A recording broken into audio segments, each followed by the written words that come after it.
Okay, let's talk about everyone's favorite topic, food.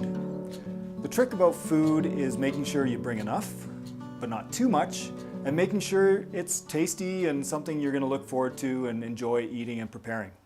So you're going on an overnight trip, you're going to need 2 lunches, 1 breakfast, and 1 dinner.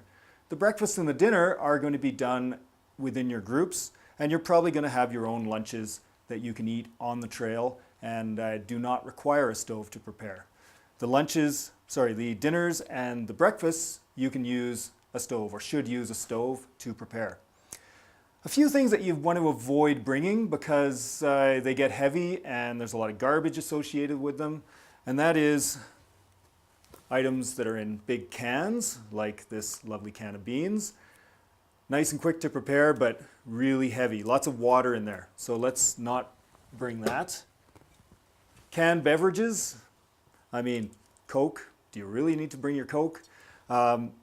Really heavy, they can burst in your pack and cause a big mess.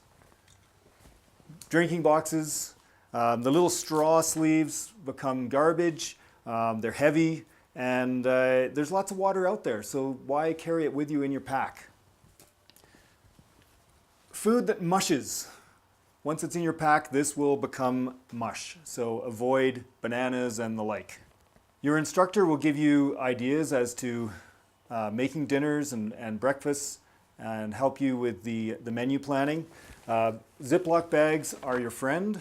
Make sure that you put each meal into its own Ziploc bag so it keeps it dry. This is especially important with things like oatmeal, which don't like water very much. Food that is going to be eaten on the trail, like your trail mix, bars, other lunch items, obviously will be kept very close to the top of your pack so they can be grazed on.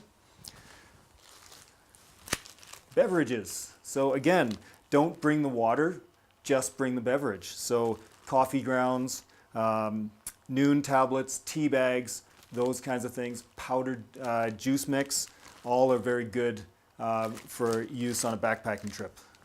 Spices for cooking. So you could bring the whole spice kit, which is very bulky, or you could take a Ziploc bag and you could put just the small amount of spice that you need for a one-night trip and bring that. Even better, pre-spice your meal and don't even worry about it when you're out there. So eating utensils.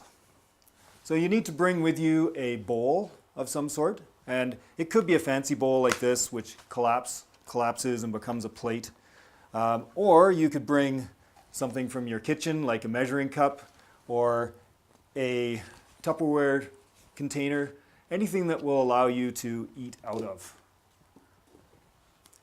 A spoon or a fork or both, definitely very worthwhile.